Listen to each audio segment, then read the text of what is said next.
नमस्कार। प्रस्तुत कर रही हूँ मुंशी प्रेमचंद्र जी द्वारा लिखी हुई एक लोकप्रिय उपन्यास मनोरमा का तीसरा भाग। साथियों, अगर आपको मेरे चैनल के कंटेंट पसंद आते हो तो मैं आपसे अनुरोध करूँगी कि मेरे चैनल को कृपया सब्सक्राइब करें और साथ ही साथ इसके साथ लगे हुए बेल आइकन को भी प्रेस करें ताकि मेरे द्वारा अपलोड की हुई कहानियाँ सबसे पहले आप तक पहुँचे। तो आइए सुनते हैं मनोरमा का तीसरा भाग। सहसा मिस्टर जिम सशस्त्र पुलिस के साथ जेल में दाखिल हुए। उन्हें देखते ही सारे कैदी भागे। केवल 2 आदमी चक्रधर के पास खड़े रहे। धन्ना सिंह उनमें से एक था। सिपाहियों ने भी छूटते ही अपनी अपनी बंदूकें संभाली और एक कतार में खड़े हो गए। जिम, वेल दरोगा, क्या हाल है? दरोगा, हुजूर के अकबाल से फतह हो गई है। कैदी भाग गए। जिम, यह कौन आदमी पड़ा है? दारोगा, इसी ने हम लोगों की मदद की है हुजूर, चक्रधर नाम है। जिम, इसी ने कैदियों को भड़काया होगा? दारोगा, नहीं हुजूर, इसने तो कैदियों को समझा बुझा कर शांत किया। जिम, तुम कुछ नहीं समझता। यह लोग पहले कैदियों को भड़काता है, फिर उनकी तरफ से हाकिम लोगों से लड़ता है। दारोगा, देखने में तो हुजूर सीधा साधा मालूम होता है, दिल का हाल खुदा जाने। जिम, खुदा के जानने से कुछ नहीं होगा, तुमको जानना चाहिए, यह आदमी कैदियों के मजहब की बातचीत तो नहीं करता। दारोगा, मजहब की बातें तो बहुत करता है हुजूर। जिम, ओह, तब तो यह बहुत ही खतरनाक आदमी है। जब कोई पढ़ा लिखा आदमी मजहब की बात करे तो फौरन समझ लो कि वह कोई साजिश करना चाहता है। रिलीजन के नाम के साथ पॉलिटिक्स बहुत खतरनाक हो जाता है। यह आदमी कैदियों से बड़ी हमदर्दी करता होगा, सरकारी हुक्म को खूब मानता होगा, कड़े से कड़ा काम खुशी से करता होगा। दारोगा, जी हाँ। जिम, ऐसा आदमी निहायत खौफनाक होता है, उस पर कभी एतबार नहीं करना चाहिए। हम इस पर मुकदमा चलाएगा, इसको कड़ी से कड़ी सजा दिलाएगा। सिपाहियों को दफ्तर में बुलाओ, हम सबका बयान लिखेगा। दारोगा, हुजूर पहले उसे डॉक्टर साहब को दिखा लूं, ऐसा न हो कि मर जाए, गुलाम को दाग लगे। जिम, वह नहीं मरेगा, ऐसा खौफनाक आदमी जल्दी नहीं मरता, और मर भी गया तो हमारा क्या नुकसान। यह कहकर साहब दफ्तर की ओर चले। धन्ना सिंह अब तक इस इंतजार में खड़ा था कि डॉक्टर साहब आते होंगे। जब देखा कि जिम साहब इधर मुखातिब न हुए तो उसने चक्रधर को गोद में उठाया और अस्पताल की ओर चला। चक्रधर 2 महीने अस्पताल में पड़े रहे। दवा दर्पण तो जैसी तैसी हुए वह वही जानते होंगे, लेकिन जनता के दुआओं में जरूर असर था। हजारों आदमी नित्य उसके लिए ईश्वर की प्रार्थना करते और मनोरमा को तो दान, व्रत और तप के सिवाय और कोई काम ही न था। जिन बातों को वह पहले ढकोसला समझती थी, उन्हीं बातों में अब उसकी आत्मा को शांति मिलती थी। कमजोरी में ही हम लकड़ी का सहारा लेते हैं। चक्रधर तो अस्पताल में पड़े थे, इधर उन पर नया अभियोग चलाने की तैयारी भी हो रही थी। जो ही वह चलने फिरने लगे, उन पर मुकदमा चलने लगा। जेल के भीतर ही इजलास होने लगे। ठाकुर गुरु हरसेवक सिंह आजकल डिप्टी मजिस्ट्रेट थे, उन्हीं को यह मुकदमा सुपुर्द किया गया था। ठाकुर साहब सरकारी काम में जरा भी रू रियायत न करते थे, लेकिन यह मुकदमा पाकर वह धर्म संकट में पड़ गए। अगर चक्रधर को सजा देते हैं तो जनता में मुंह दिखाने लायक नहीं रहते। मनोरमा तो शायद उनका मुंह भी न देखे। छोड़ते हैं तो अपने समाज में तिरस्कार होता है, क्योंकि वहां सभी चक्रधर से खार खाए बैठे हैं। मुकदमे को पेश हुए आज 3रा दिन था। गुरु हरसेवक बारामदे में बैठे सावन की रिमझिम वर्षा का आनंद उठा रहे थे। सहसा मनोरमा मोटर से उतरकर उनके समीप कुर्सी पर आकर बैठ गई। गुरु सेवक ने पूछा, कहाँ से आ रही हो? मनोरमा, घर से ही आ रही हूँ। जेल वाले मुकदमे में क्या हो रहा है? गुरु सेवक, अभी तो कुछ नहीं हुआ, गवाहों के बयान हो रहे हैं। मनोरमा, बाबूजी पर जुर्म साबित हो गया? गुरु सेवक, जुर्म का साबित होना या न होना दोनों बराबर है, और मुझे मुलजिमों को सजा करनी पड़ेगी। अगर बरी कर दूं तो सरकार अपील करके उन्हें फिर सजा दिला देगी। हाँ, मैं जरूर बदनाम हो जाऊंगा। मेरे लिए यह आत्म बलिदान का प्रश्न है। सारी देवता मंडली मुझ पर कुपित हो जाएगी। मनोरमा, बाबूजी के लिए सजा का 1-2 साल बढ़ जाना कोई बड़ी बात नहीं है। वह निरपराध है और यह विश्वास उन्हें तस्कीन देने को काफी है। लेकिन तुम कहीं के न रहोगे। तुम्हारे देवता भले ही तुमसे संतुष्ट हो जाएं, पर तुम्हारी आत्मा का सर्वनाश हो जाएगा। गुरसेवक, चक्रधर बिल्कुल बेकसूर तो नहीं है। पहले पहल जेल के दरोगा पर वही गर्म पड़े थे। वह उस वक्त जब्त कर जाते तो यह फसाद ही न खड़ा होता। मनोरमा, उन्होंने जो कुछ किया वही उनका धर्म था। आपको अपने फैसले में साफ साफ लिखना चाहिए कि बाबूजी बेकसूर हैं। आपको सिफारिश करनी चाहिए कि महान संकट में अपने प्राणों को हथेली पर लेकर जेल के कर्मचारियों की जान बचाने के बदले में उनकी मियाद घटा दी जाए। गुरु सेवक ने अपनी नीचता को मुस्कुराहट से छिपाकर कहा, आग में कूद पड़ूं? मनोरमा, धर्म की रक्षा के लिए आग में कूद पड़ना कोई नई बात नहीं है। आखिर आपको किस बात का डर है? यही ना कि आपसे आपके अफसर नाराज हो जाएंगे। आप शायद डरते हो कहीं आप अलग न कर दिए जाएं। इसकी जरा भी चिंता न कीजिए। गुरुसेवक अपनी स्वार्थता पर झेंपते हुए बोले, नौकरी की मुझे परवाह नहीं मनोरमा, मैं इन लोगों के कमीनेपन से डरता हूँ। इनका धर्म, इनकी राजनीति, इनका न्याय, इनकी सभ्यता केवल एक शब्द पर आ जाती है, और वह शब्द है स्वार्थ। जानता हूँ यह मेरी कमजोरी है, पर क्या करूँ, मुझ में तो इतना साहस नहीं। मनोरमा, भैया जी आपकी यह सारी शंकाएं निर्मूल हैं। गवाहों के बयान हो गए कि नहीं? गुरुसेवक, हाँ हो गए, अब तो केवल फैसला सुनाना बाकी है। मनोरमा, तो लिखिए, मैं बिना लिखवाए यहाँ से नहीं जाऊंगी, यही इरादा करके आई हूँ। सहसा दूसरी मोटर आ पहुंची। इस पर राजा साहब बैठे हुए थे। गुरुसेवक बड़े तपाक से उन्हें लेने को दौड़े। राजा ने उनकी ओर विशेष ध्यान न दिया। मनोरमा के पास आकर बोले, तुम्हारे घर से चला आ रहा हूँ। वहां पूछा तो मालूम हुआ कहीं गई हो, पर यह किसी को न मालूम था कि कहाँ। वहां से पार्क गया, पार्क से चौक पहुंचा, सारे जमाने की खाक छानता हुआ यहाँ पहुंचा हूँ। मैं कितनी बार कह चुका हूँ कि घर से चला करो तो जरा बतला दिया करो। यह कहकर राजा साहब ने मनोरमा का हाथ आहिस्ता से पकड़ लिया और उसे मोटर की तरफ खींचा। मनोरमा ने एक झटके से अपना हाथ छुड़ा लिया और बोला, मैं न जाऊंगी। राजा, आखिर क्यों? मनोरमा, अपनी इच्छा। गुरुसेवक, हुजूर यह मुझसे जबरदस्ती जेल वाले मुकदमे का फैसला लिखवाने बैठी हुई है, कहती है बिना लिखवाए न जाऊंगी। गुरुसेवक ने तो यह बात दिल लगी से कही थी, पर समयोचित बात उनके मुंह से कम निकली थी। मनोरमा का मुख लाल हो गया। समझी कि यह मुझे राजा साहब के सम्मुख गिराना चाहते हैं। तनकर बोली, हाँ इसीलिए बैठी हूँ। तो फिर आपको यह कहते हुए शर्म आनी चाहिए थी। अगर मैं समझती कि आप निष्पक्ष होकर फैसला करेंगे तो मेरे बैठने की जरूरत ही क्या होती। आप मेरे भाई हैं, इसीलिए मैं आपसे सत्याग्रह कर रही हूँ। आपकी जगह कोई दूसरा आदमी बाबूजी पर जानबूझकर ऐसा घोर अन्याय करता तो मैं उसके हाथ कटवा देती। चक्रधर की मेरे दिल में जितनी इज्जत है आप लोग उसका अनुमान भी नहीं कर सकते। एक क्षण के लिए सन्नाटा छा गया। गुरुसेवक का मुंह नन्हा सा हो गया और राजा साहब तो मानो रो दिए। आखिर चुपचाप अपनी मोटर की ओर चले।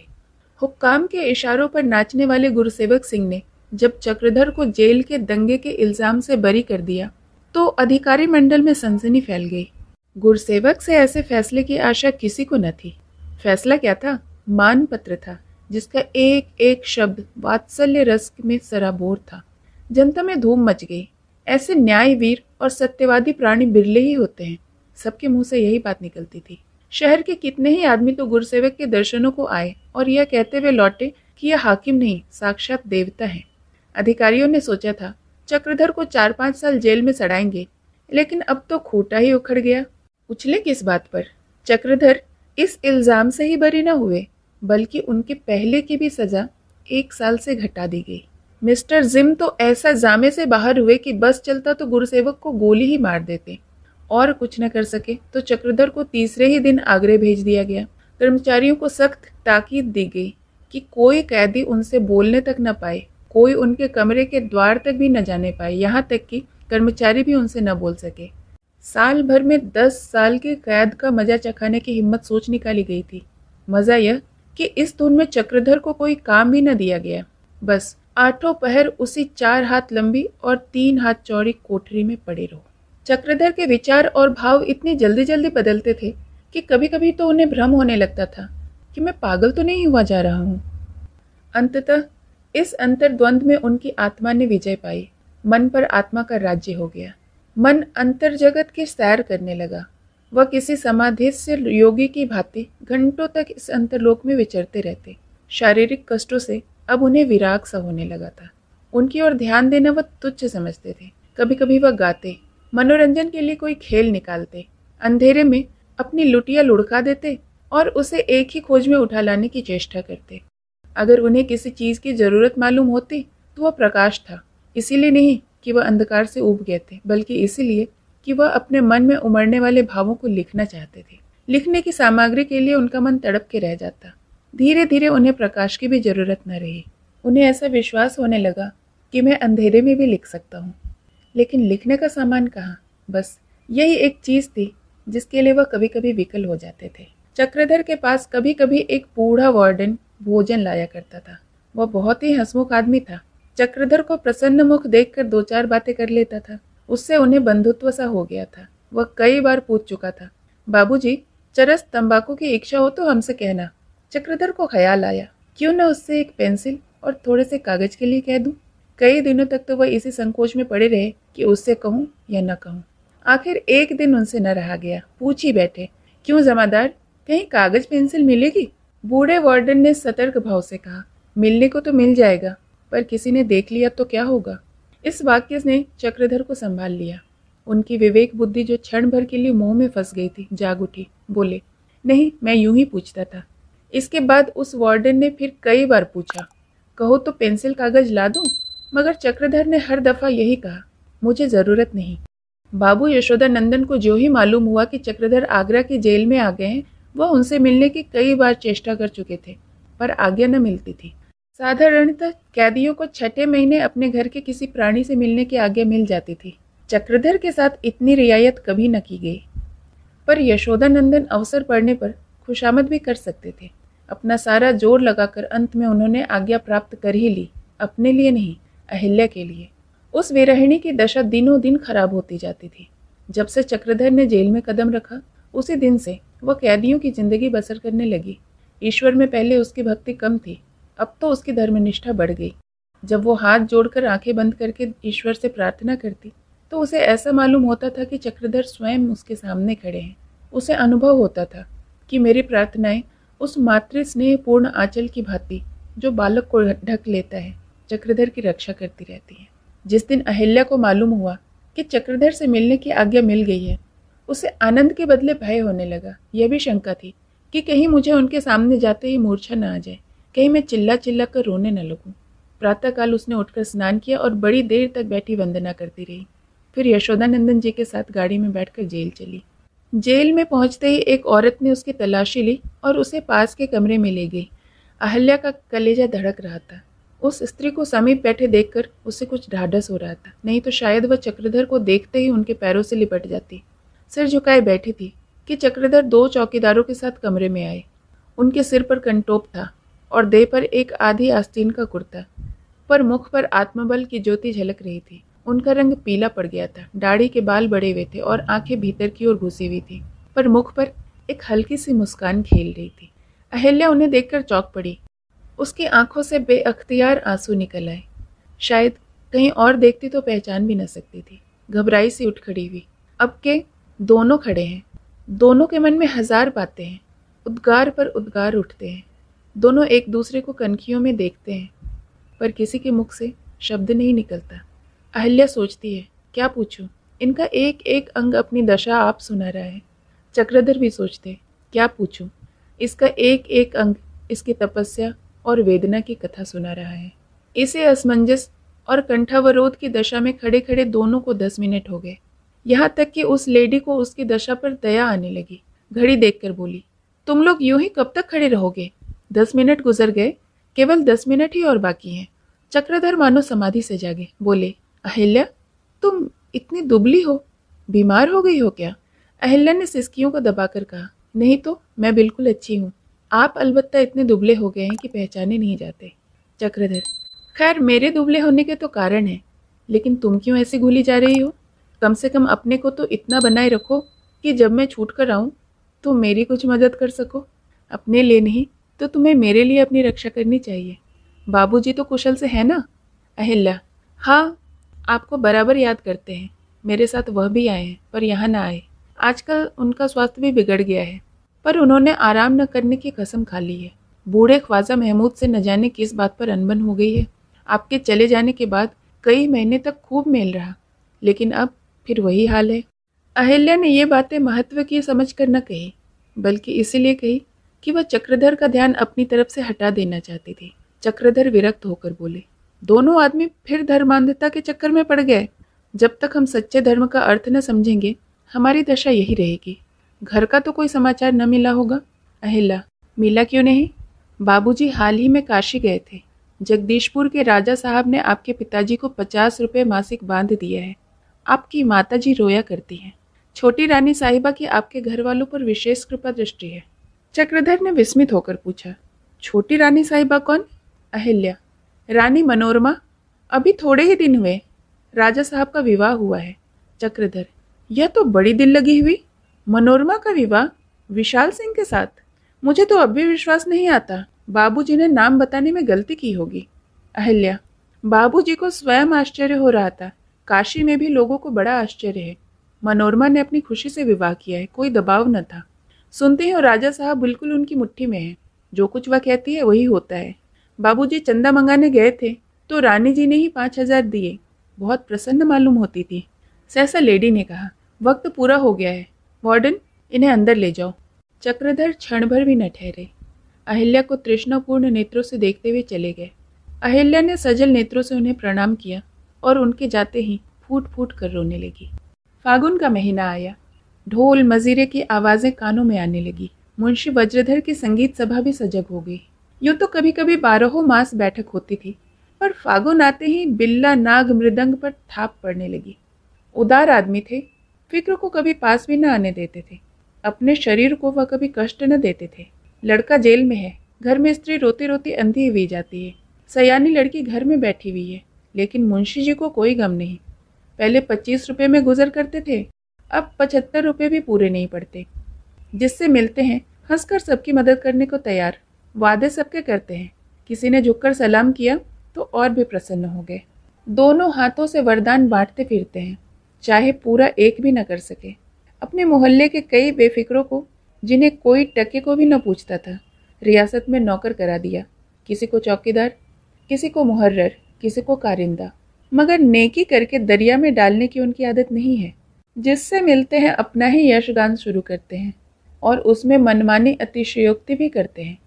मुंशी जी किसी को निराश नहीं करते और न कुछ कर सके तो बातों से ही पेट भर देते हैं। जो काम पहुंच के बाहर होता है उसके लिए भी हाँ हाँ कर देना, आंखें मारना, उड़न घाइयाँ बताना, इन चालों में वह सिद्ध हैं। मनोरमा का राजा साहब से विवाह होना था कि मुंशी जी का भाग्य चमक उठा। एक ठेकेदार को रियासत के कई मकानों का ठेका दिलाकर अपना मकान पक्का कर लिया। बनिया बोरों अनाज मुफ्त भेज देता, धोबी कपड़े की धुलाई नहीं लेता। सारांश यह कि तहसीलदार साहब के पौ 12 हैं। तहसीलदारी में जो मज़े न उड़ाए थे वह अब उड़ा रहे हैं। रात के 8 बजे थे। जिनको अपने समाजियों के साथ आ बैठा। मुंशी जी मसलन पर बैठे पेचवान पी रहे थे। गाना होने लगा। इतने में रानी मनोरमा की मोटर आकर द्वार पर खड़ी हो गई। मुंशी जी नंगे सिर नंगे पांव दौड़े। जरा भी ठोकर खा जाते तो उठने का नाम न लेते। मनोरमा ने हाथ उठाकर कहा, दौड़िए नहीं, मैं आपके ही पास इस वक्त एक बड़ी खुशखबरी सुनाने आई हूँ। बाबूजी कल यहाँ आ जाएंगे। मुंशी, क्या लल्लू? मनोरमा, जी हाँ, सरकार ने उनकी मियाद घटा दी है। इतना सुनना था कि मुंशी जी बेतहाशा दौड़े और घर में जाकर हाँफते हुए निर्मला से बोले, सुनती हो, लल्लू कल आएंगे। मनोरमा रानी दरवाजे पर खड़ी है। यह कर उल्टे पांव फिर आ पहुंचे। मनोरमा, अम्मा जी क्या कह रही हैं? उनसे मिलती चलूं? मनोरमा घर में दाखिल हुई। निर्मला आंखों में प्रेम की नदी भरे हुए सिर झुकाए खड़ी थी। जी चाहता था इनके पैरों के नीचे आंखें बिछा दूं। मेरे धन्य भाग। एकाएक मनोरमा ने झुककर निर्मला के पैरों पर शीश झुका दिया। पुलकित कंठ से बोली, माता जी, धन्य भाग के आपके दर्शन हुए, जीवन सफल हो गया। निर्मला सारा शिष्टाचार भूल गई, बस खड़ी रोती रही। मनोरमा की शील और विनय ने शिष्टाचार को तृण की भांति मातृ स्नेह की रंगत में बहा दिया। जब मोटर चली तो निर्मला ने कहा, साक्षात देवी है। 10 बज रहे थे। मुंशी जी भोजन करने बैठे। मारे खुशी के फूले न समाते थे, मारे खुशी के खाया भी न गया। जल्दी से 2-4 कौर खाकर बाहर भागे और अपने इष्ट मित्रों से चक्रधर के स्वागत के विषय में आधी रात तक बातें करते रहे। निश्चय किया गया कि प्रातःकाल शहर में नोटिस बांटी जाए और सेवा समिति के सेवक स्टेशन पर बैंड बजाते हुए उनका स्वागत करें। प्रभात के समय मनोरमा कमरे में आई और मेज पर बैठकर बड़ी उतावली में कुछ लिखने लगी। दीवान साहब के आने की इत्तला हुई और क्षण भर में वह आकर एक कुर्सी पर बैठ गए। मनोरमा ने पूछा, रियासत का बैंड तैयार है ना? हर सेवक, हाँ, उसे पहले ही हुक्म दिया जा चुका है। मनोरमा, जुलूस का प्रबंध ठीक है ना? मैं डरती हूँ कहीं भद्द न हो जाए। हर सेवक, श्रीमान राजा साहब की राय है कि शहर वालों को जुलूस निकालने दिया जाए, हमारे सम्मिलित होने की ज़रूरत नहीं है। मनोरमा ने रुष्ट होकर कहा, राजा साहब से मैंने पूछ लिया है, उनकी राय वही है जो मेरी राय है। अगर सन्मार्ग पर चलने से रियासत जब्त भी हो जाए जब भी मैं उस मार्ग से विचलित न होंगी। दीवान साहब ने सजल नेत्रों से मनोरमा को देखकर कहा, बेटी, मैं तुम्हारे भले को कहता हूँ, तुम नहीं जानती जमाना कितना नाजुक है। मनोरमा उत्तेजित होकर बोली, पिताजी, इस सदुपदेश के लिए मैं बहुत अनुग्रहित हूँ, लेकिन मेरी आत्मा उसे ग्रहण नहीं करती। अभी 7 बजे हैं, 8 बजते बजते आपको स्टेशन पहुंच जाना चाहिए। मैं ठीक वक्त पर पहुंच जाऊंगी, आप जाइए। दीवान साहब के जाने के बाद मनोरमा फिर मेज पर बैठकर लिखने लगी। यह वह भाषण था जो वह चक्रधर के स्वागत के अवसर पर देना चाहती थी। वह लिखने में इतनी तल्लीन हो गई कि उसे राजा साहब के आकर बैठने की उस वक्त तक खबर न हुई जब तक उन्हें उनके फेफड़े ने खांसने पर मजबूर न कर दिया। मनोरमा ने चौंक कर आंख उठाई तो देखा कि राजा साहब बैठे हुए उसकी ओर प्रेम विवल नेत्रों से ताक रहे हैं। बोली, क्षमा कीजिएगा, मुझे आपकी आहट न मिली। क्या आप देर से बैठे हैं? राजा, नहीं तो अभी अभी आया हूँ। तुम लिख रही थी, मैंने छेड़ना उचित न समझा। मैं चाहता हूँ कि जुलूस इतनी धूमधाम से निकले कि कम से कम इस शहर का इतिहास में अमर हो जाए। मनोरमा, यही तो मैं भी चाहती हूँ। राजा, मैं सैनिकों के आगे फौजी वर्दी में रहना चाहता हूँ।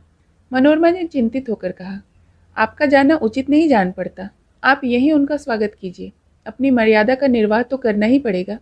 सरकार यूं भी हम लोगों पर संदेह करती है, तब तो वह सत्तू बांधकर ही हमारे पीछे पड़ जाएगी। मनोरमा फिर लिखने लगी और यह राजा साहब को वहां से चले जाने का संकेत था। पर राजा साहब ज्यों के त्यों बैठे रहे। उनकी दृष्टि मकरंद के प्यासे भ्रमर की भांति मनोरमा के मुख कमल का माधुर्य रसपान कर रही थी।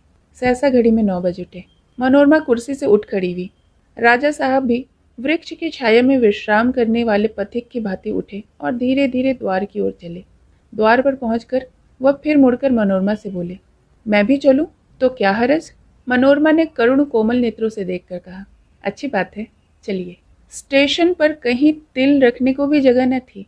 अंदर के चबूतरे से लेकर बाहर तक आदमी खचाखच भरे हुए थे।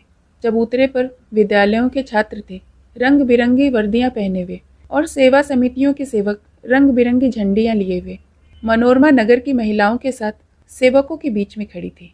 बारामदे में राजा विशाल सिंह, उनके मुख्य कर्मचारी और शहर के रईस नेता और भी कई नेता जमा थे। मुंशी वज्रधर इधर उधर पैतरे बदलते और लोगों को सावधान रहने की ताकीद करते फिरते थे। ठीक 10 बजे गाड़ी दूर से धुआं उड़ाती दिखाई दी। अब तक लोग अपनी जगह पर कायदे के साथ खड़े थे, लेकिन गाड़ी के आते ही सारी व्यवस्था हवा हो गई। गाड़ी आकर रुकी और चक्रधर उतरे।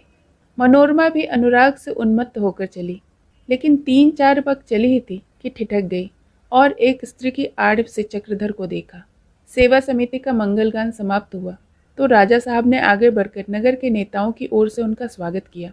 सब लोग उनसे गले मिले और यह जुलूस सजाया जाने लगा। चक्रधर स्टेशन के बाहर आए और तैयारियां दिखी तो बोले, आप लोग मेरा इतना सम्मान करके मुझे लज्जित कर रहे हैं, मुझे तमाशा न बनाइए। संयोग से मुंशी वहीं खड़े थे। ये बातें सुनी तो बिगड़ कर बोले, तमाशा नहीं बनाना था तो दूसरों के लिए प्राण देने के लिए तैयार क्यों हुए? तुम ही अपनी इज्जत न करोगे तो दूसरे तुम्हारी इज्जत क्यों करने लगे? आदमी कोई काम करता है तो रुपये के लिए या नाम के लिए, अगर दोनों में से एक भी हाथ न आए तो वह काम ही करना व्यर्थ। यह कहकर उन्होंने चक्रधर को छाती से लगा लिया। चक्रधर का रक्तहीन मुख लज्जा से आरक्त हो गया था और कुछ आपत्ति करने का साहस न हुआ। चुपके से राजा साहब की टुकड़ी पर बैठ गया। जुलूस चेतगंज, द्वादश मेघ और चौक होता हुआ दोपहर होते होते कबीर चौक पर पहुंचा। यहाँ मुंशी जी के मकान के सामने बहुत बड़ा शामियाना तना हुआ था। निश्चय हुआ कि यही सभा हो और चक्रधर का अभिनंदन पत्र दिया जाए। मनोरमा स्वयं पत्र पढ़कर सुनाने वाली थी, लेकिन जब पढ़ने को खड़ी हुई तो उसके मुंह से एक शब्द भी न निकला। मनोरमा को असमंजस में देखकर राजा साहब खड़े हुए और धीरे से कुर्सी पर बिठाकर बोले, सज्जनों, रानी जी के भाषण में आपको जो रस मिलता वह मेरी बात में कहा। कोयले के स्थान पर कौवा खड़ा हो गया है। शहनाई की जगह नृसिंह ने ले ली है। आप लोगों को ज्ञान न होगा कि पूज्यवर बाबू चक्रधर रानी साहिबा के गुरु रह चुके हैं और वह उन्हें अब भी उसी भाव से देखती है। अपने गुरु का सम्मान करना शिष्य का धर्म है, किंतु रानी साहिबा का कोमल हृदय इस समय नाना प्रकार के आवेगों से इतना भरा हुआ है कि वाणी के लिए जगह ही नहीं रही। इसके लिए वह क्षम्य है। बाबू साहब ने जिस धैर्य और साहस से दीनों की रक्षा की है वह आप लोग जानते ही हैं। जेल में भी आपने निर्भीकता से अपने कर्तव्यों का पालन किया। आपका मन दया और प्रेम का सागर है। जिस अवस्था में और युवक धन की उपासना करते हैं, आपने धर्म और जाति प्रेम की उपासना की है। मैं भी आपका पुराना भक्त हूँ। एक सज्जन ने टोका। आप ही ने तो उन्हें सजा दिलाई थी। राजा, हाँ, मैं इसे स्वीकार करता हूँ। राज्य के मद में कुछ दिनों के लिए मैं अपने आप को भूल गया था। कौन है जो प्रभुता पाकर फूल न उठा हो? यह मानवीय स्वभाव ही तो है। और आशा है आप लोग मुझे क्षमा करेंगे। आगरे में हिंदुओं और मुसलमानों में आए दिन जूतियां चलती रहती थी। जरा जरा सी बात पर दोनों दलों के सिर फिर जमा हो जाते और दो चार के अंग भंग हो जाते थे। कहीं बनिए की डंडी मार दी, कहीं मुसलमानों ने उसकी दुकान पर धावा कर दिया, कहीं किसी जुलाहे ने किसी हिंदू का घड़ा चू लिया और कहीं मोहल्ले की में फौजदारी हो गई। रोज के रगड़े झगड़े सांप्रदायिक संग्राम के क्षेत्र में खींच लिए जाते थे। दोनों ही दल मजहब के नशे में चूर थे। होली के दिन थे। गलियों में गुलाल के छींटे उड़ रहे थे। इतने जोश में कभी होली न मनाई गई थी। संयोग से एक मियाँ मुर्गी हाथ में लिए कहीं जा रहे थे। उनके कपड़े पर दो चार छींटे पड़ गए। बस गजब ही तो हो गया। सीधे जामे मस्जिद पहुंचकर मीनार पर चढ़कर बांग दी, ये उम्मते रसूल, आज एक काफिर के हाथों से मेरे दीन का खून हुआ। उसके छींटे मेरे कपड़ों पर पड़े। या तो काफिरों से इस खून का बदला लो, या मैं मीनार से गिरकर नबी की खिदमत में अपनी फरियाद सुनाने जाऊं। बोलो, मंजूर है? मुसलमानों ने यह ललकार सुनी और उनकी त्योरियां बदल गई। शाम होते ही 10,000 आदमी तलवारें लिए जामे मस्जिद के सामने आकर खड़े हो गए। सारे शहर में तहलका मच गया। हिंदुओं के होश उड़ गए। होली का नशा हिरण हो गया। पिचकारियां छोड़ छोड़ लोग लाठियां संभालने लगे। लेकिन यहाँ कोई जामे मस्जिद न थी, न वह ललकार, न वह दीन का जोश। सबको अपनी अपनी पड़ी हुई थी। बाबू यशोदानंदन कभी इस अफसर के पास जाते, कभी उस अफसर के पास। लखनऊ तार भेजे, दिल्ली तार भेजे, मुस्लिम नेताओं के नाम तार भेजे, लेकिन कोई फल न निकला। और अंत में जब यह निराश होकर उठे तो मुस्लिम वीर धावा बोल चुके थे। वे अली अली का शोर मचाते चले जाते थे कि बाबू साहब नजर आ गए। फिर क्या था? सैकड़ों आदमी मारो मारो कहते हुए लपके। बाबू साहब ने पिस्तौल निकाली और शत्रुओं के सामने खड़े हो गए। सवाल जवाब कौन करता? उन पर चारों तरफ से वार होने लगी। पिस्तौल चलाने की नौबत भी न आई। यही सोचते रह गए कि समझाने से ये लोग शांत हो जाएं तो क्यों किसी की जान लूं। अहिंसा के आदर्श ने हिंसा का हथियार हाथ में होने पर भी उनका दामन न छोड़ा। बाबू यशोदानंदन के मरने की खबर पाते ही सेवा दल के युवकों का खून खौल उठा। 2-3 युवक तलवार लेकर निकल पड़े और मुसलमान मोहल्ले में घुसे। हिंदू मोहल्लों में जो कुछ मुसलमान कर रहे थे, मुसलमान मोहल्लों में वही कुछ हिंदू करने लगे। अहिंसा ने हिंसा के आगे सिर झुका दिया। सहसा खबर उड़ी कि यशोदानंदन के घर में आग लगा दी गई है और दूसरे घरों में भी आग लगाई जा रही है। सेवा दल वालों के कान खड़े हो गए। 2-2,500 आदमी का दल डबल मार्च करता हुआ उस स्थान को चला जहां यह बड़वानल दहक रहा था। यहाँ किसी मुसलमान का पता नहीं था। आग लगी थी, लेकिन बाहर की ओर। अंदर जाकर देखा तो घर खाली पड़ा हुआ था। बागेश्वरी एक कोठरी में द्वार बंद किए हुए बैठी थी। इन्हें देखते हुए वह रोती हुई बाहर निकली और बोली, हाय मेरी अहिल्या, अरे दौड़ो, उसे ढूंढो, पापियों ने न जाने उसकी क्या दुर्गति की। हाय मेरी बच्ची। एक युवक ने पूछा, क्या अहिल्या को उठा ले गए?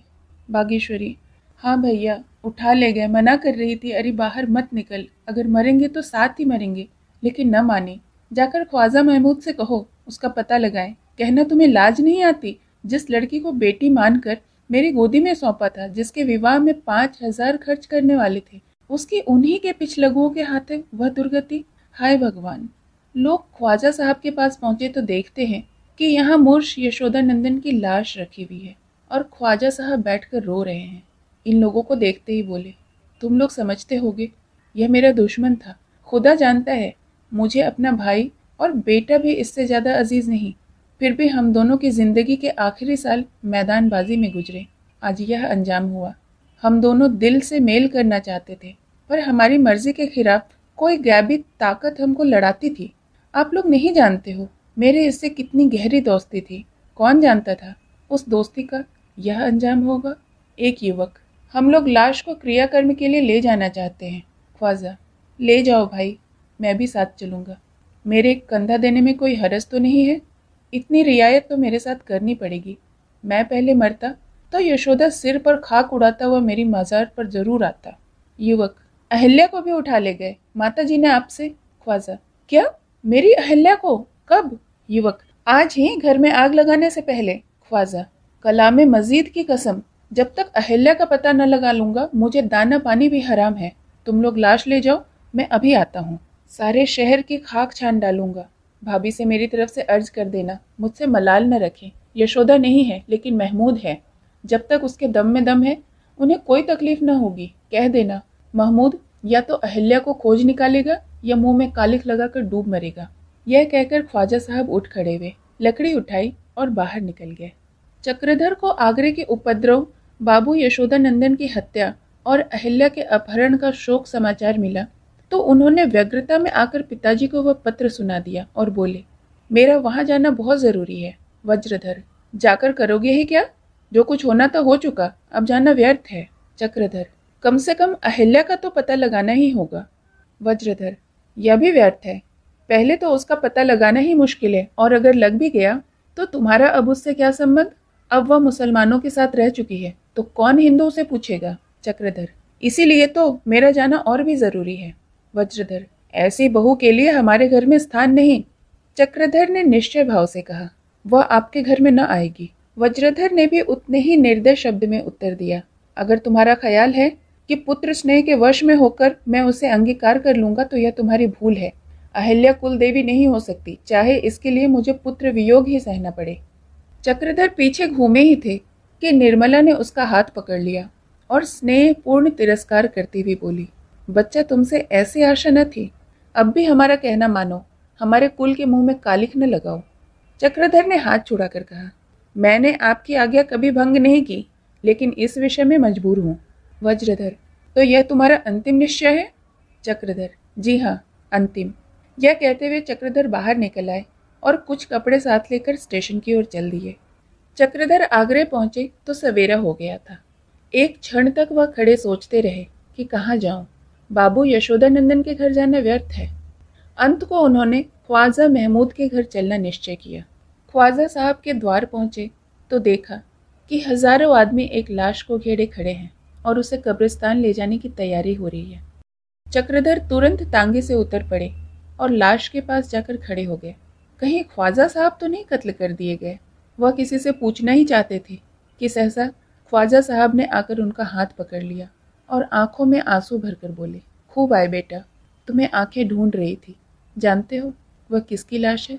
यह मेरा इकलौता बेटा है, जिस पर जिंदगी की सारी उम्मीदें कायम थी। लेकिन खुदा जानता है, उसकी मौत पर मेरी आंखों से एक बूंद आंसू भी न निकला। उसने वह खेल किया जो इंसानियत के दर्जे से भी गिरा हुआ था। तुम्हें अहिल्या के बारे में तो खबर मिली होगी? चक्रधर: जी हाँ, शायद बदमाश लोग पकड़ कर ले गए। ख्वाजा: यह वही बदमाश है जिसकी लाश तुम्हारे सामने पड़ी हुई है। वह इसी की हरकत थी। मैं तो सारे शहर में अहिल्या को तलाश करता फिरता था और वह मेरे ही घर में कैद थी। यह जालिम उस पर जब्र करना चाहता था। आज उसने मौका पाकर इसे जहन्नुम का रास्ता दिखा दिया। छुरी सीने में भोंक दी। चक्रधर: मुझे यह सुनकर बहुत अफसोस हुआ। मुझे आपके साथ कामिल हमदर्दी है। आप सा इंसान परवर, हक परस्त आदमी इस वक्त इस दुनिया में न होगा। अहिल्या अब कहाँ है? ख्वाजा: इसी घर में। सुबह से कई बार कह चुका हूँ कि चल तुझे तेरे घर पहुँचाऊँ, पर जाती ही नहीं, बस बैठी रो रही है। लाश उठाई गई। शोक समाज पीछे पीछे चला। चक्रधर भी ख्वाजा साहब के साथ कब्रिस्तान तक गए। जिस वक्त लाश कब्र में उतरी, ख्वाजा साहब रो पड़े। यह क्षमा के आंसू थे। चक्रधर भी आंसुओं को न रोक सके। दोपहर होते होते लोग घर लौटे। ख्वाजा साहब जरा दम लेकर बोले, आओ बेटा, तुम्हें अहिल्या के पास ले चलूं। यह कहकर ख्वाजा साहब ने चक्रधर का हाथ पकड़ लिया और अंदर ले चले। चक्रधर का हृदय बांसुर की तरह उछल रहा था। अहिल्या के दर्शनों के लिए वह इतने उत्सुक कभी भी न थे। वह एक खिड़की के सामने खड़ी बगीचे की ओर देख रही थी। सहसा चक्रधर को देखकर वह चौंक पड़ी और घूंघट में मुंह छिपा लिया। फिर एक ही क्षण में वो उनके पैरों पर पड़कर उनके पैरों को अश्रुधारों से धोने लगी। चक्रधर बोले, अहिल्या, मुझे तुम्हारे चरणों पर सिर झुकाना चाहिए। तुम बिल्कुल उल्टी बात कर रही हो। यह कहकर उन्होंने अहिल्या का हाथ पकड़ लिया, लेकिन वह हाथ छुड़ाकर हट गई और कांपते हुए स्वर में बोली, नहीं, मेरे अंग को स्पर्श मत कीजिए। सूंघा वह फूल देवताओं पर नहीं चढ़ाया जाता। आपकी सेवा करना मेरे भाग्य में न था। मैं जन्म से ही अभागिन हूँ। आप जाकर अम्मा को समझा दीजिए, मेरे लिए अब दुख न करें। मैं निर्दोष हूँ, लेकिन इस योग्य नहीं कि आपकी प्रेम पात्री बन सकूं। चक्रधर से अब न रहा गया। उन्होंने फिर अहिल्या का हाथ पकड़ लिया और बोले, अहिल्या, जिस देह में पवित्र और निष्कलंक आत्मा रहती है, वह देह भी पवित्र और निष्कलंक रहती है। मेरी आंखों में तुम आज उससे भी कहीं निर्मल और पवित्र हो जितनी पहले थी।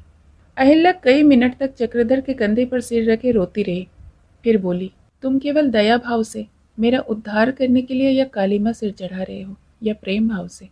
चक्रधर का दिल बैठ गया। अहिल्या की सरलता पर उन्हें दया आ गई। यह अपने को ऐसी अभागिन और दीन समझ रही है कि इसे विश्वास ही नहीं आता कि मैं इससे शुद्ध प्रेम कर रहा हूँ। बोले, तुम्हें क्या जान पड़ता है अहिल्या? अहिल्या, तुम्हारे मन में प्रेम से अधिक दया का भाव है। चक्रधर, अहिल्या, तुम मुझ पर अन्याय कर रही हो। अहिल्या, जिस वस्तु को लेने की सामर्थ्य ही मुझ में नहीं, उस पर हाथ न बढ़ाऊंगी। मेरे लिए यही बहुत है जो आप दे रहे हैं। मैं इसे ही अपना धन्य भाग्य समझती हूँ। फिर सहसा अहिल्या ने कहा, मुझे भय है कि मुझे आश्रय देकर आप बदनाम हो जाएंगे। कदाचित आपके माता पिता आपका तिरस्कार करें, लेकिन मेरे लिए इससे बड़ी सौभाग्य की बात नहीं हो सकती कि मैं आपकी दासी बनकर रहूं। लेकिन आपके तिरस्कार और अपमान का ख्याल करके ही जी में आता है कि क्यों न इस जीवन का अंत कर दूं।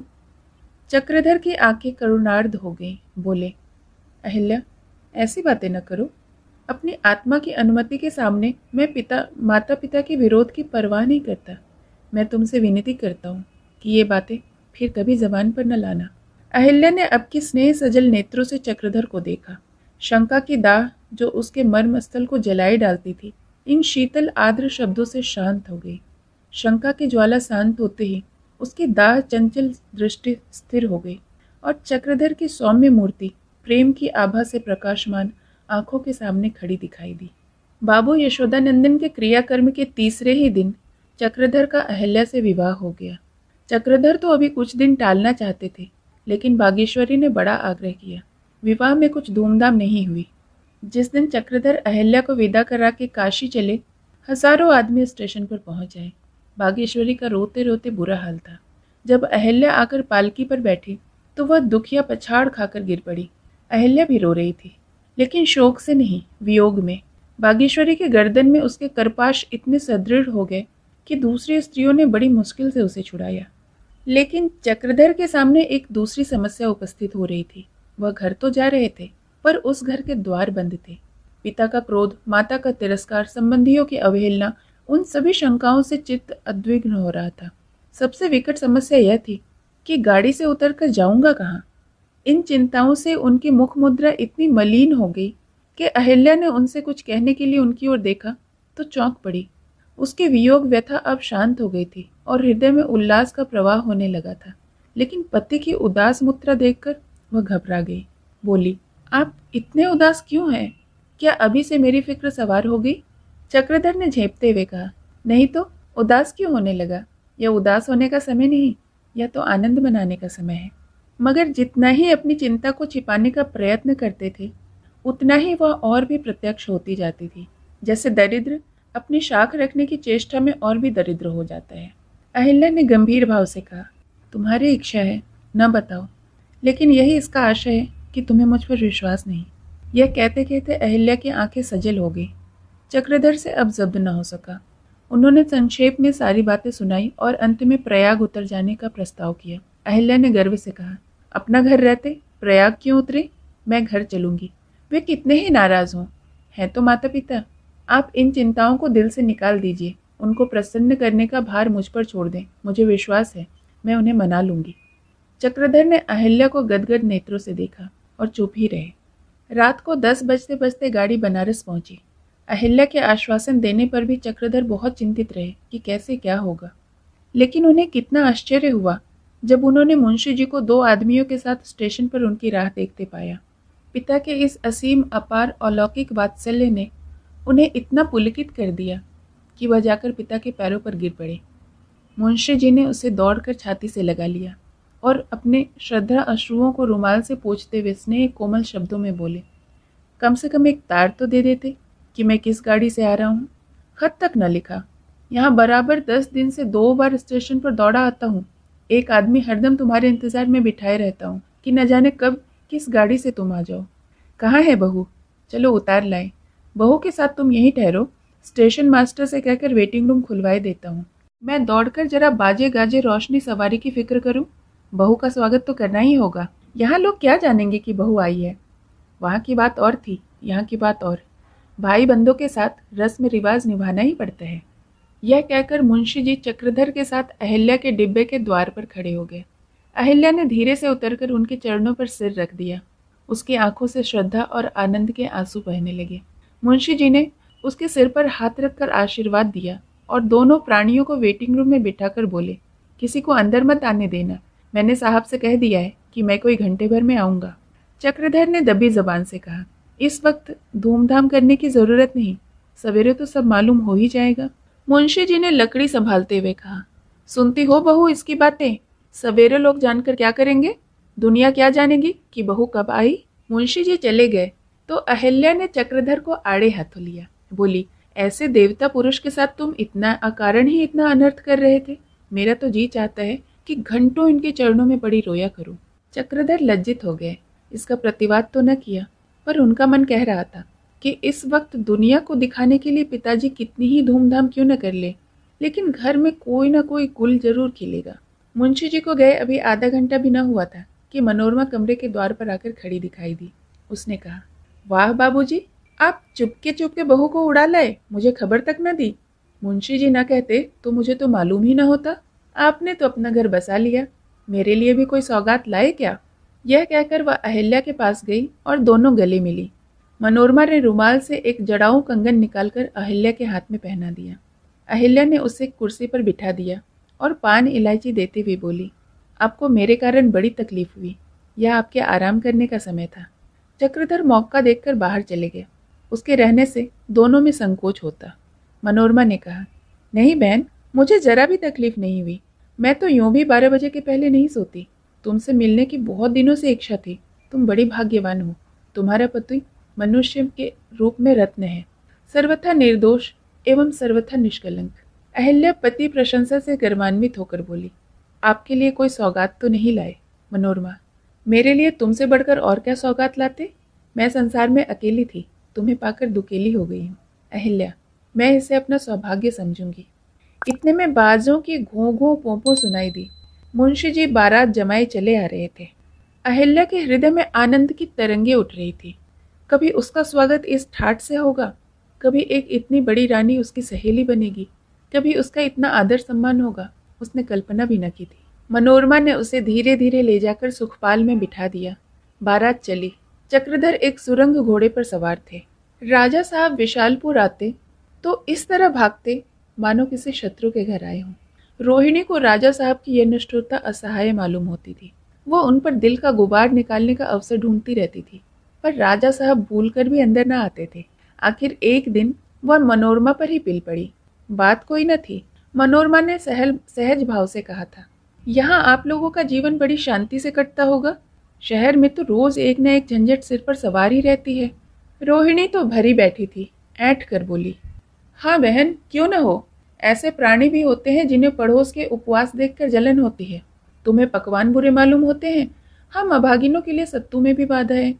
मनोरमा ने फिर उसी सरल भाव से कहा, अगर तुम्हें वहां सुख ही सुख मालूम होता है तो चली क्यों नहीं आती? अकेले मेरा भी जी घबराया करता है, तुम रहोगी तो मजे से दिन कट जाएंगे। रोहिणी नाक सिकोड़ कर बोली, भला मुझ में वह हाव भाव कहाँ कि इधर राजा साहब को मुट्ठी में किए रहूं, उधर हकीमों को मिलाए रखूं। यह तो कुछ पढ़ी लिखी शहर वालियों को ही आता है। हम गंवारे ने यह त्रिया चरित्र क्या जाने। मनोरमा खड़ी सन्न रह गई। ऐसा मालूम हुआ कि ज्वाला पैरों से उठी और सिर से निकल गई। वह 10-12 मिनट तक इसी भांति स्तंभित खड़ी रही। राजा साहब मोटर के पास खड़े उसकी राह देख रहे थे। जब उसे देर हुई तो स्वयं अंदर आए। दूर से ही पुकारा, नोरा, क्या कर रही हो? चलो, देर हो रही है। मनोरमा ने इसका कुछ जवाब न दिया। तब राजा साहब मनोरमा के पास आकर उसका हाथ पकड़े और कुछ कहना ही चाहते थे कि उसका चेहरा देखकर चौंक पड़े। वह सर्पदंशित मनुष्यों की भांति निर्निमेष नेत्रों से दीवार की ओर टकटकी लगाए ताक रही थी, मानो आंखों की राह प्राण निकल रहे हों। राजा साहब ने घबरा कर पूछा, नोरा, कैसी तबीयत है? मनोरमा ने सिसकते हुए कहा, अब मैं यहीं रहूंगी, आप जाइए, मेरी चीजें यहीं भिजवा दीजिए। राजा साहब समझ गए कि रोहिणी ने अवश्य कोई व्यंग्य तीर चलाया है। उसकी ओर लाल आंखें करके बोले, तुम्हारे कारण यहाँ से जान लेकर भागा, फिर भी तुम पीछे पड़ी रहती हो, यहाँ भी शांति से नहीं रहने देती। मेरी खुशी है, जिससे जी चाहता बोलता हूँ, जिससे जी नहीं चाहता नहीं बोलता। तुम्हें इसमें जलन क्यों होती है? रोहिणी, जलन होगी मेरी बला से। तुम यहाँ थे ही तो कौन सा फूलों के सेज पर सुला दिया। यहाँ तो जैसे कंता घर रहे वैसे रहे विदेश, भाग्य में रोना बंधा था तो रोती हूँ। राजा साहब का क्रोध बढ़ता जाता था। वह मनोरमा के सामने अपना पैशाचिक रूप दिखाते हुए शर्माते थे। वह कोई ऐसी लगती हुई बात कहना चाहते थे जो रोहिणी की जबान बंद कर दे और वह अवाक रह जाए।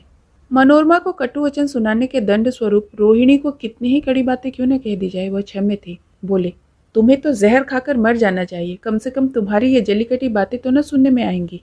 रोहिणी ने आग्नेय नेत्रों से राजा साहब की ओर देखा, मानो वह उसकी ज्वाला से उन्हें भस्म कर देगी, मानो उसके शेरों से उन्हें बींद डालेगी, और लपक कर पानदान को ठुकराती लोटे के पानी गिराती वहां से चली गई। राजा साहब बहुत देर तक समझाया किए, पर मनोरमा ने एक न माने।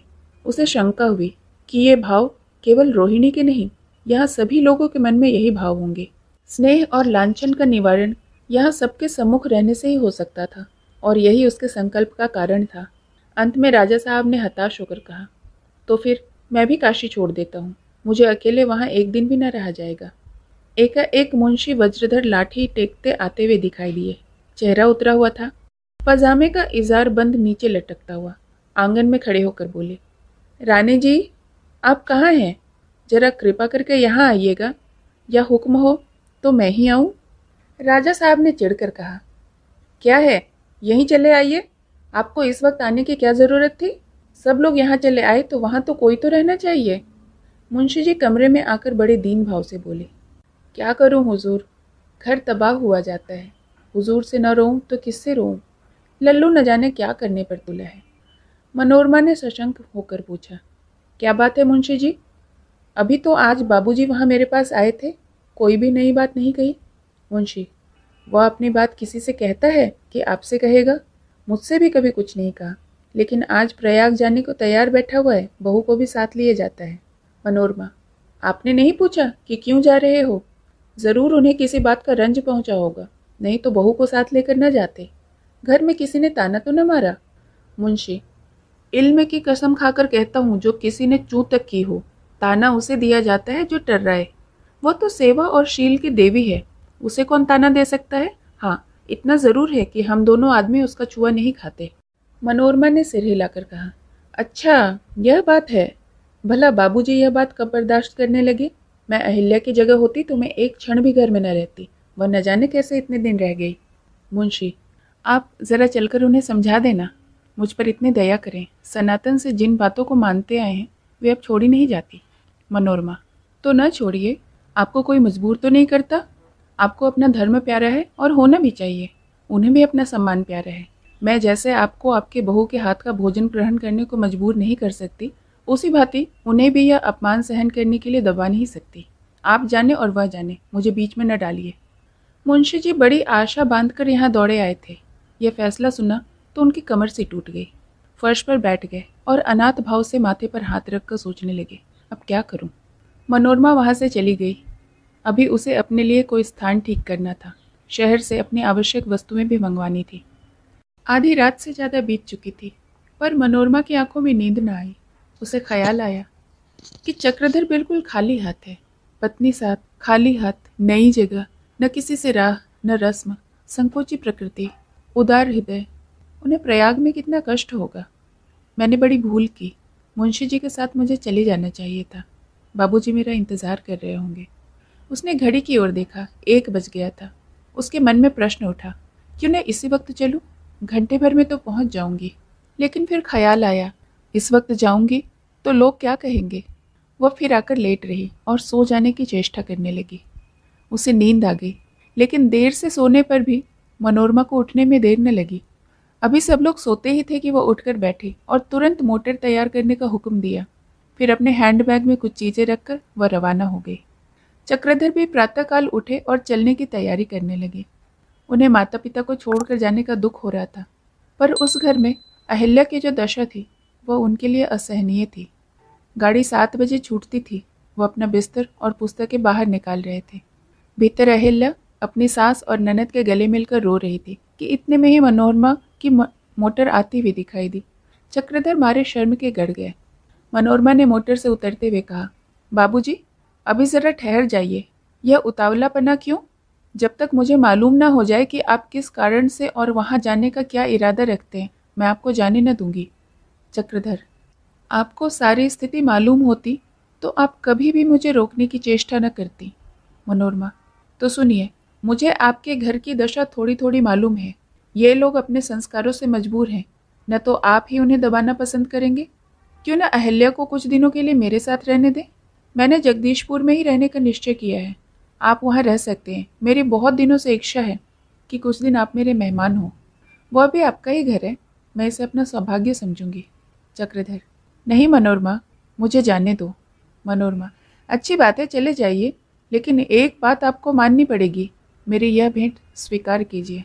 यह कहकर उसने अपना हैंडबैग चक्रधर की तरफ बढ़ाया। चक्रधर, अगर ना लूँ तो? मनोरमा, मैं अपना हाथों से आपका बोरिया बांधना उठाकर रख दूंगी। चक्रधर, आपको इतना कष्ट उठाना पड़ेगा? मैं इसे लिए लेता हूँ। शायद वहाँ भी मुझे कोई काम करने की ज़रूरत न पड़े। इस बैग का वजन ही बतला रहा है। मनोरमा घर में गई तो निर्मला बोली, माना कि नहीं बेटी? मनोरमा, नहीं मानते, मनाकर हार गई। मुंशी, जब आपके कहने से न माना तो फिर किसके कहने से मानेगा? तांगा आ गया। चक्रधर और अहिल्या उस पर जा बैठे तो मनोरमा भी अपनी मोटर पर बैठकर चली गई। बाकी तीनों प्राणी द्वार पर खड़े रह गए। सार्वजनिक काम करने में किसी भी क्षेत्र में कमी नहीं है, केवल मन में निस्वार्थ भाव और सेवा होनी चाहिए। चक्रधर प्रयाग में अभी अच्छी तरह जमने भी न पाए थे कि चारों ओर से उनके लिए खींचातानी शुरू होने लगी थी। थोड़े ही दिनों में वह नेता की श्रेणी में आने लगे।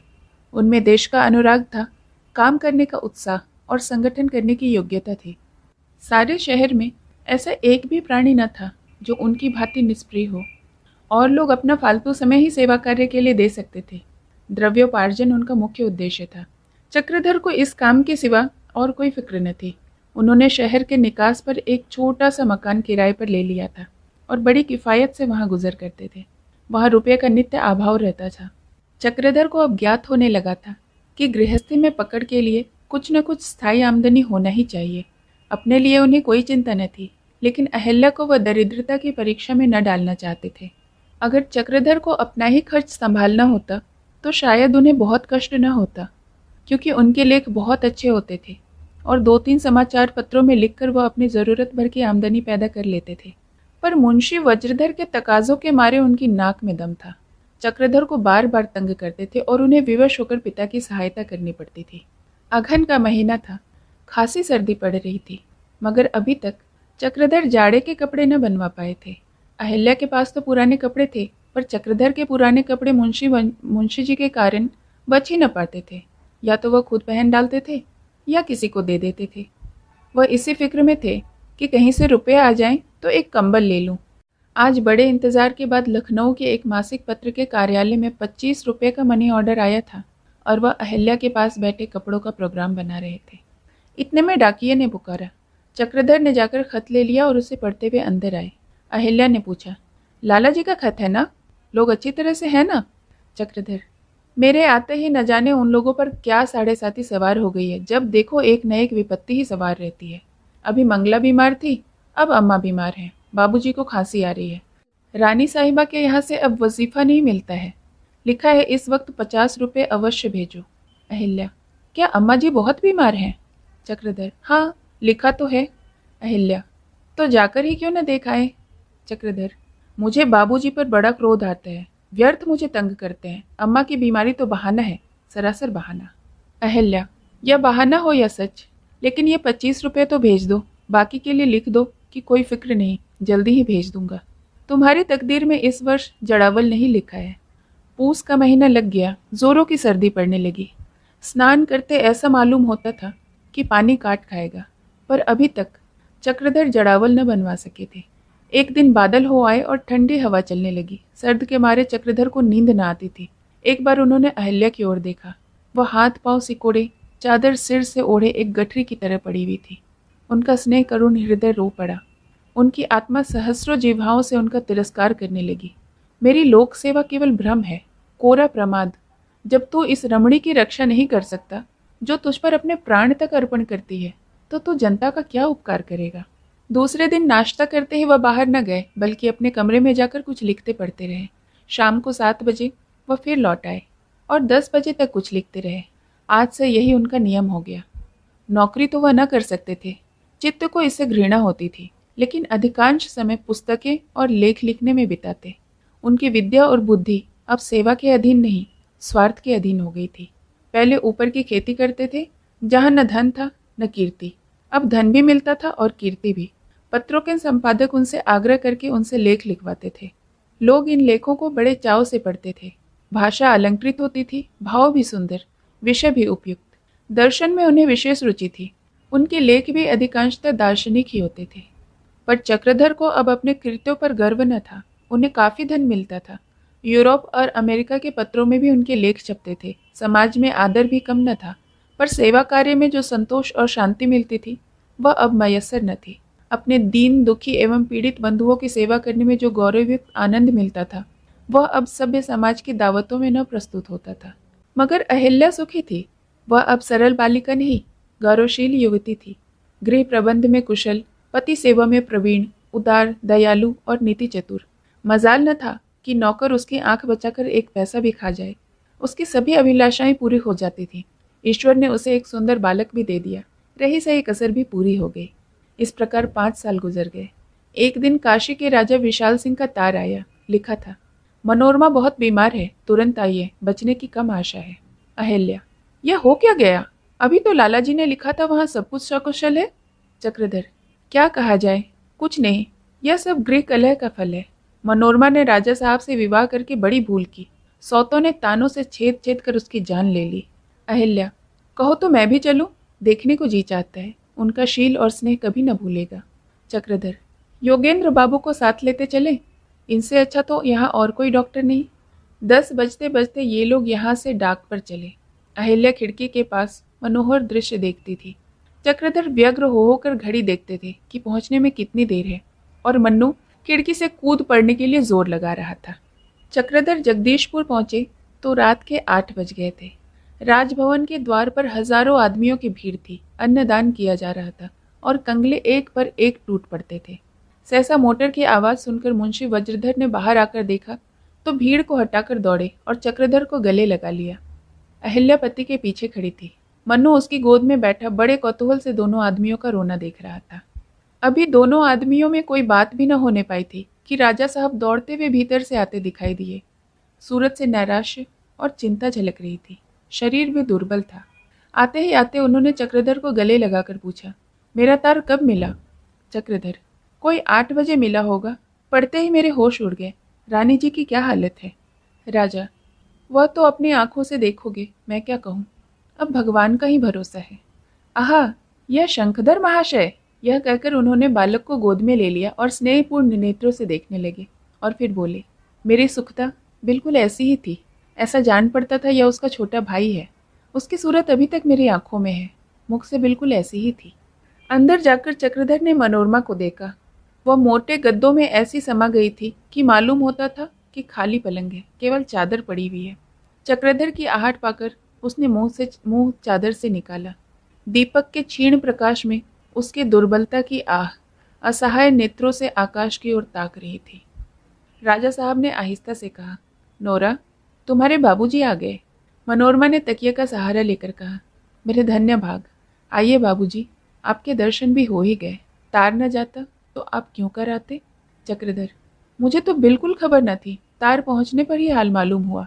मनोरमा बालक को देखकर, अच्छा, अहिल्या देवी भी आई है। जरा यहाँ तो आना अहिल्या, इसे छाती से लगाऊं। राजा, इसकी सूरत सुखदा से बहुत मिलती है नीरा। बिल्कुल उसका छोटा भाई मालूम होता है। सुखदा, यह नाम सुनकर अहिल्या पहले भी चौंकी थी। अब की फिर वही शब्द सुनी। बाल स्मृति किसी भूले हुए स्वप्न की भांति चेतना क्षेत्र में आ गए। उसने घूंघट की आड़ से राजा साहब की ओर देखा। उसे अपने स्मृति पट पर ऐसा ही आकार खिंचा हुआ मालूम पड़ा। बालक को स्पर्श करते ही मनोरमा की जर्जर शरीर में एक स्फूर्ति सी दौड़ आई, मानो किसी बुझते हुए दीपक की बत्ती उकसा दी गई हो। बालक को छाती से लगाए हुए उसे ऐसा अपूर्व आनंद मिल रहा था, मानो बरसों से तृष्ण कंठ को शीतल जल मिल गया हो और उसकी प्यास ही न बुझती हो। वह बालक को गोद में लिए हुए बैठी और बोली, अहिल्या, अब मैं यह लाल तुम्हें न दूंगी, यह मेरा है। तुमने इतने दिनों तक मेरी सुध न ली, यह उसी की सजा है। राजा साहब ने मनोरमा को संभाल कर कहा, लेट जाओ, देह में हवा लग गई है, क्या करती हो। किंतु मनोरमा बालक को लिए हुए कमरे से बाहर निकल गई। राजा साहब भी उसके पीछे पीछे दौड़े, कहीं वह गिर न पड़े। कमरे में अब केवल चक्रधर और अहिल्या रह गए। अहिल्या धीरे से बोली, मुझे अब याद आ रहा है, मेरा नाम ही सुखदा था। जब मैं बहुत छोटी थी लोग मुझे सुखदा कहते थे। चक्रधर ने कहा, चुपचाप बैठो, तुम इतनी भाग्यवान नहीं हो। राजा साहब की सुखदा कहीं खोई नहीं, मर गई होगी। राजा साहब ठीक इसी वक्त बालक को गोद में लिए हुए मनोरमा के साथ कमरे में आ गए। चक्रधर के अंतिम शब्द उनके कानों में पड़ गए थे। बोले, नहीं बाबूजी, मेरी सुखदा मरी नहीं, त्रिवेणी के मेले में खो गई थी। आज 20 साल हुए। जब मैं पत्नी के साथ त्रिवेणी स्नान करने प्रयाग गया था, वहीं सुखदा खो गई थी। उसकी उम्र कोई 4 साल की रही होगी। बहुत ढूंढा, कुछ पता न चला। उसकी माता उसके वियोग में स्वर्ग सिधारी। मैं भी वर्षों तक पागल बना रहा, अंत में सब्र करके बैठा। अहिल्या ने सामने आकर निसंकोच भाव से कहा, मैं भी तो त्रिवेणी के स्नान में खो गई थी। आगरा की सेवा समिति वालों ने मुझे कहीं रोते पाया और मुझे आगरे ले गए। बाबू यशोदानंदन ने मेरा पालन पोषण किया। राजा, तुम्हारी क्या उम्र होगी बेटी। अहिल्या, 24वां लगा है। राजा, तुम्हें अपने घर की कुछ याद है। तुम्हारे द्वार पर किस चीज का पेड़ था। अहिल्या, शायद बरगद का पेड़ था, मुझे याद नहीं आता। मैं गोदे चुनकर खाया करती थी शायद। राजा, अच्छा, तुम्हारी माता कैसी थी, कुछ याद आता है। अहिल्या, हाँ, याद क्यों नहीं आता। उनका रंग सांवला था, दुबली पतली सी लेकिन बहुत लंबी थी। दिन भर पान खाती रहती थी। राजा, घर में और कौन कौन लोग थे। अहिल्या, मेरी एक बुढ़िया दादी थी जो मुझे गोद में लेकर कहानियां सुनाई करती थी। एक राह नौकर था जिसके कंधे पर मैं रोज सवार हुआ करती थी। द्वार पर एक बड़ा सा घोड़ा बंधा रहता था। मेरे द्वार पर एक कुआं था और पिछवाड़े एक बुढ़िया चमारिन का मकान था। राजा ने सजल नेत्र होकर कहा, बस बस बेटी, आज तुझे छाती से लगा दूं, तू ही मेरी सुखदा है। मैं बालक को देखते ही ताड़ गया था। मेरी सुखदा मिल गई, मेरी सुखदा मिल गई। चक्रधर, अभी शोर न कीजिए, संभव है कि आपको भ्रम हो रहा हो। राजा, जरा भी नहीं, जरा भी नहीं, मेरी सुखदा यही है। इसने जितनी बातें बताई सभी ठीक है, मुझे लेश मात्र भी संदेह नहीं। आह, आज तेरी माता होती तो उसे कितना आनंद होता। क्या लीला है भगवान की। मेरी सुखदा घर बैठे मेरी गोद में आ गई। जरा सी गई थी, इतनी बड़ी होकर आई। अरे मेरा शोक संताप हरने का एक नन्हा मुन्ना बालक भी ले आई। आओ भैया चक्रधर, तुम्हें छाती से लगाऊं। आज तक तुम मेरे मित्र थे, आज से तुम मेरे पुत्र हो। याद है मैंने तुम्हें जेल भिजवाया था। नोरा, ईश्वर की लीला देखी। सुखदा घर में ही थी और मैं उसके नाम को रो बैठा। अब मेरी अभिलाषा पूरी हो गई। जिस बात की आशा तक न थी वह आज पूरी हो गई। यह कहते हुए राजा साहब उसी आवेश में दीवान खाने में जा पहुंचे। द्वार पर अभी तक कंगालों की भीड़ लगी हुई थी। 2-4 अमले अभी तक बैठे दफ्तर में काम कर रहे थे। राजा साहब ने बालक को कंधे पर बिठाकर उच्च स्वर में कहा, मित्रों, यह देखो, ईश्वर की असीम कृपा से मेरा निवासा घर बैठे मेरे पास आ गया। तुम लोग जानते हो कि 20 साल हुए मेरी पुत्री सुखदा त्रिवेणी के स्नान में खो गई थी। वही सुखदा आज मुझे मिल गई है और यह बालक उसी का पुत्र है। आज से तुम लोग इसे अपना युवराज समझो। मेरे बाद यही मेरे रियासत का स्वामी होगा। गादर से कह दो अपने युवराज को सलामी दे। नौबत खाने में कह दो 9 बजे आज से 7वें दिन राजकुमार का अभिषेक होगा। अभी से उसकी तैयारी शुरू करो। यह हुक्म देकर राजा साहब बालक को गोद में लिए ठाकुर द्वारे में जा पहुंचे। वहां इस समय ठाकुर जी के भोज की तैयारियां हो रही थी। साधु संतों की मंडली जमा थी। पुजारी जी ने कहा, भगवान राजकुमार को चिरंजीव रखे। राजा ने अपनी हीरे की अंगूठी उसे दे दी। एक बाबा जी को इसी आशीर्वाद के लिए 100 बीघे जमीन मिल गई। ठाकुर द्वारे से जब वह घर आए तो देखा कि चक्रधन आसन जमाकर भोजन कर रहे हैं और मनोरमा सामने खड़ी खाना परस रही है। उसके मुखमंडल पर हार्दिक उल्लास की कांति झलक रही थी। यह कोई अनुमान ही न कर सकता था कि यह वही मनोरमा है जो अभी 10 मिनट पहले मृत्युशैया पर पड़ी हुई थी। राजा विशाल सिंह ने इधर कई साल से राजकाज छोड़ रखा था। मुंशी वज्रधर और दीवान साहब की चढ़ बनी थी। प्रजा के सुख दुख की चिंता अगर किसी को थी तो वह मनोरमा थी। राजा साहब के सत्य और न्याय का उत्साह ठंडा पड़ गया था। मनोरमा को पाकर उन्हें किसी चीज की सुध न रही थी, लेकिन इस बालक ने आकर राजा साहब के जीवन में एक नवीन उत्साह का संचार कर दिया। अब तक उनके जीवन का कोई लक्ष्य न था। मन में प्रश्न होता था, किसके लिए करूं? अब जीवन का लक्ष्य मिल गया, फिर वह राजकाज से क्यों विरक्त रहते?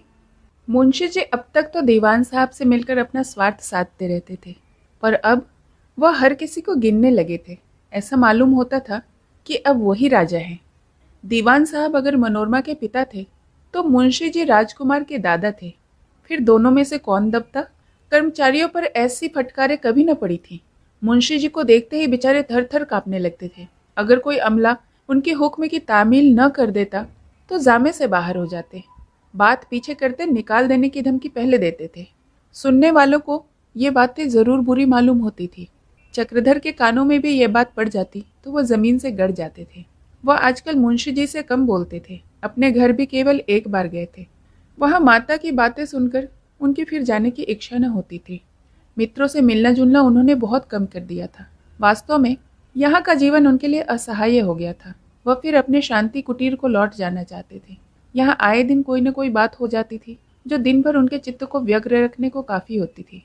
कहीं कर्मचारियों की जूती पैजार होती थी, कहीं गरीब आसामियों की डांट फटकार, कहीं रही निवास में रड़ झगड़ होती थी, तो कहीं इलाके में दंगा फसाद। उन्हें स्वयं कभी कभी कर्मचारियों को तंबीह करनी पड़ती थी। इस बार उन्हें विवश होकर नौकरों को मारना भी पड़ा था। सबसे कठिन समस्या यह थी कि उनके पुराने सिद्धांत भंग होते जा रहे थे।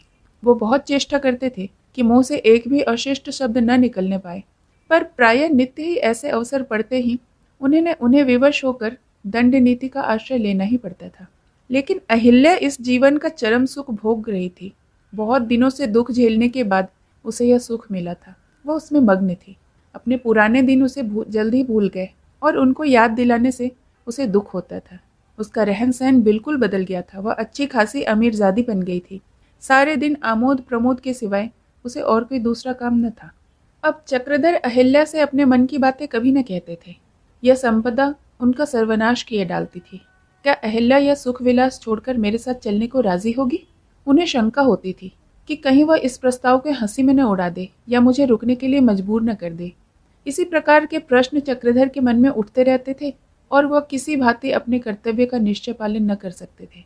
केवल एक बात निश्चित थी, वह इन बंधनों में पड़कर अपना जीवन नष्ट न करना चाहते थे। संपत्ति पर अपने सिद्धांतों को भेंट न कर सकते थे।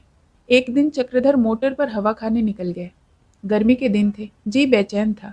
हवा लगी तो देहात की तरफ जाने को जी चाहा। बढ़ते ही गए, यहाँ तक कि अंधेरा हो गया। शोफर को साथ न लिया था। ज्यों ज्यों आगे बढ़ते सड़क खराब आती जाती थी। सहसा उन्हें रास्ते में एक बड़ा सा सांड दिखाई दिया। उन्होंने बहुत शोर मचाया, पर सांड न हटा। जब समीप आने पर भी सांड राह में ही खड़ा रहा तो उन्होंने कतरा कर निकल जाना चाहा, पर सांड सिर झुकाए फूं फूं करता फिर उसके सामने आकर खड़ा हो गया। चक्रधर छड़ी हाथ में लेकर उतरे कि उसे भगा दे, पर वह भागने के बदले उनके पीछे दौड़ा। कुशल यह हुई कि सड़क के किनारे एक पेड़ मिल गया। जी छोड़कर भागे और छड़ी फेंककर पेड़ की एक शाखा पर जा लटके।